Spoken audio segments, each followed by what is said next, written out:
Let's derive the equations of constant acceleration that are used in physics, otherwise known as the suvat equations. We're going to do this using some straightforward algebra, no calculus. Here we go.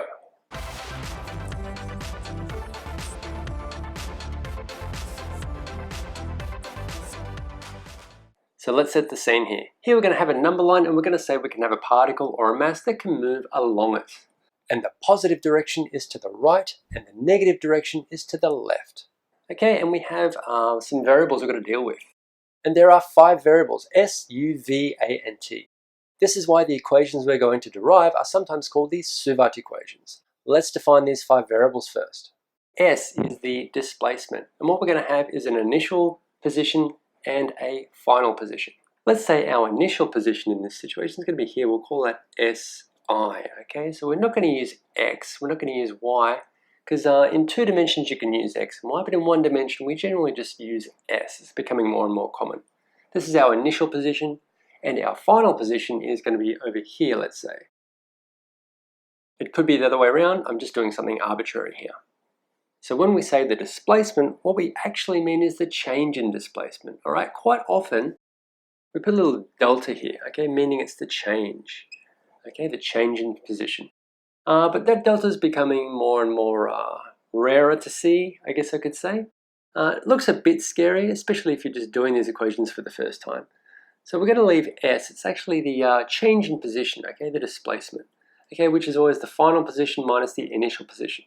So in this case here, final position minus initial position, we've got a bigger value minus a smaller value. We've got a positive displacement here. If it was the other way around, this would be negative. T is the time interval. It's going to be the time it takes to go from here to here. Again, usually you might see it as delta T, okay, like the change in time, okay, the final time minus the initial time. But generally this is going to be 0, so we only just need one variable, TF. And we don't even bother with that, we just call it T. U is the initial velocity, okay, the speed with its direction when it was at this first position here. And V is the final velocity, okay, or in other words, the final speed with its direction when it's in this position at the end. When a particle is moving to the right on the number line, the velocity value is positive. And when the particle is moving to the left, the velocity value is negative. Sometimes you might see VI and VF, that's also okay, all right, but I tend to use the U and the V. And the acceleration is the change in velocity, which we're going to define soon enough. Acceleration is kind of tricky. If it's going this way and it's getting faster and faster, the acceleration is positive. If it's going in that same direction but getting slower, we say the acceleration is negative. If it were the other way around, okay, if it's going this way and it's getting slower and slower, that actually means it's accelerating positively that way. But if it's coming here and it's getting faster and faster in the negative direction, we say the acceleration is negative. In other words, acceleration represents a change in velocity, and a change in velocity is caused by a push. The direction of that push is the direction that the particle is accelerating in. And for these equations, we're always going to assume that the acceleration is constant, okay? If the acceleration is not constant, then these equations aren't going to work. So that push will be consistent and unchanging. It's now time to derive the equations. Let's do the first one. Although it's not actually a derivation, it's just a definition, okay? The average acceleration is the change in velocity divided by the time interval. Okay, but as I said, I'm going to drop these deltas. Average acceleration is, we're just going to call it A, okay? Because we're assuming it's constant, so we actually don't need to say average because it's not changing. Change in velocity, so change is always the final minus initial. I like to remember change as cab. Change equals after minus before. If you're ever stuck and you're worried what change is, whether you're studying economics or science or mathematics, change is always the after value minus the before value, or cab, as I like to remember. So the change in velocity is the final velocity minus the initial velocity, okay, and t is just the time interval. Let's get rid of the fractions. Multiply left side and right side by t, and we get some cancelling happening here. The t's cancel, leaving us with AT equals V minus U. And I'm going to bring this minus U over to the other side, and it's going to become plus U. U plus AT equals V, and that's the first one. I'm going to write it over here, and then I'm going to flip it around. V equals u plus at. And that is the first equation of motion where we have constant acceleration. Okay, let's call that number 1. Let's try the second one now. And for the second one, I'm going to start with the definition of average velocity. Average velocity is the displacement divided by the time interval. Okay, the change in displacement, or change in position rather, not change in displacement. Displacement is change in position divided by the time interval. Okay, and like I said, I just usually drop these deltas now, like so. Okay, you just got to remember that the S is the change in position. Okay, it may have the negative. Average velocity, this is the tricky one here. The average velocity, since the acceleration is constant, doesn't make sense if I say the average velocity is the starting velocity plus the final velocity divided by 2. Yeah, that makes sense. The average of the starting velocity and the finishing velocity. I'm good with that. And this time we're not going to get rid of all fractions. I'm just going to get rid of the t on the right side.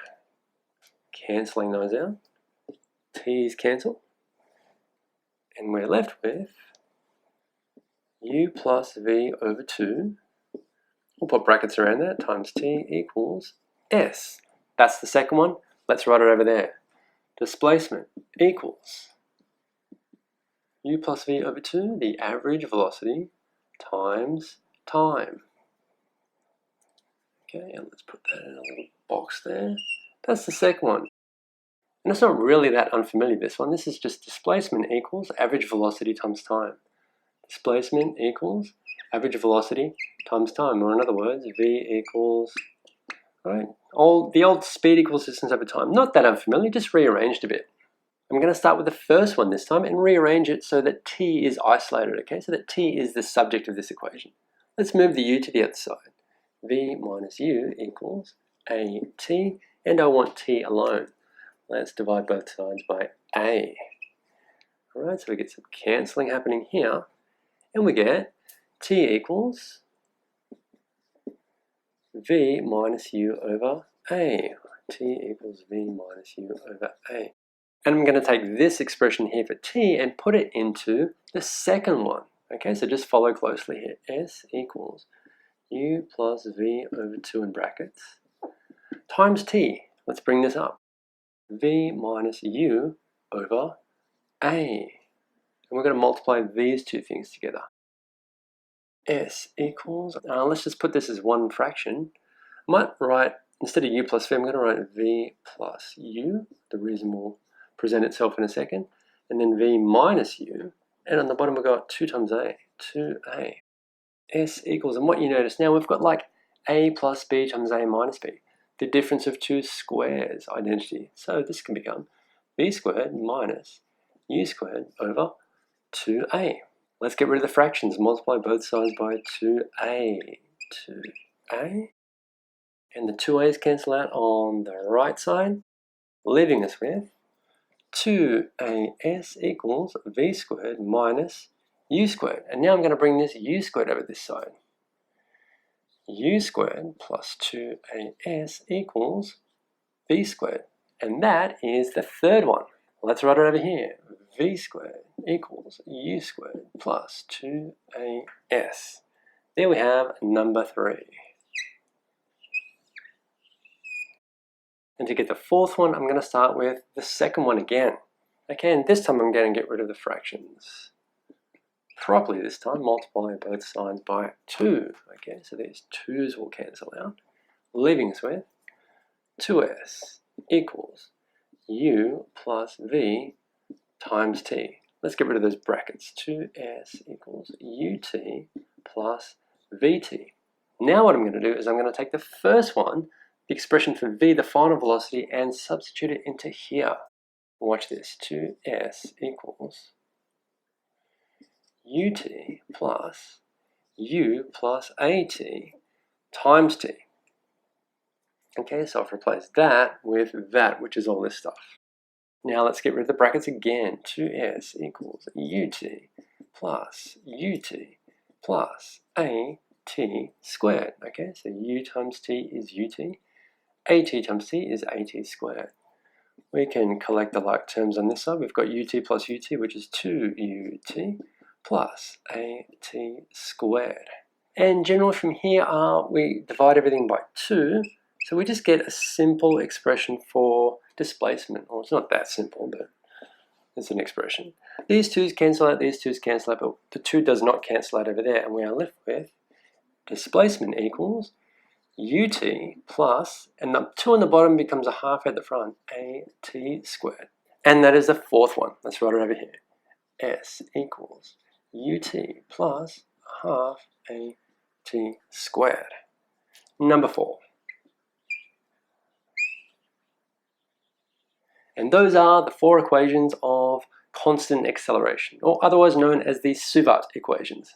Are you sure there are only 4 equations?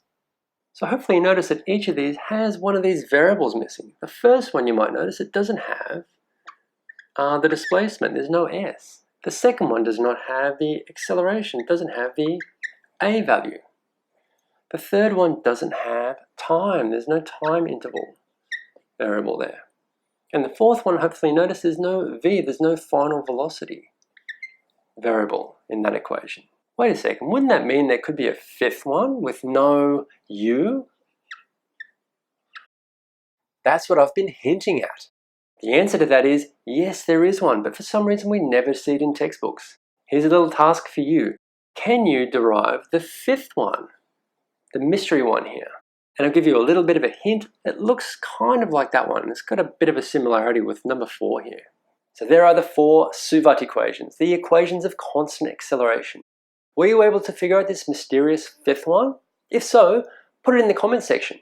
As always, thank you for watching, and we'll see you next time.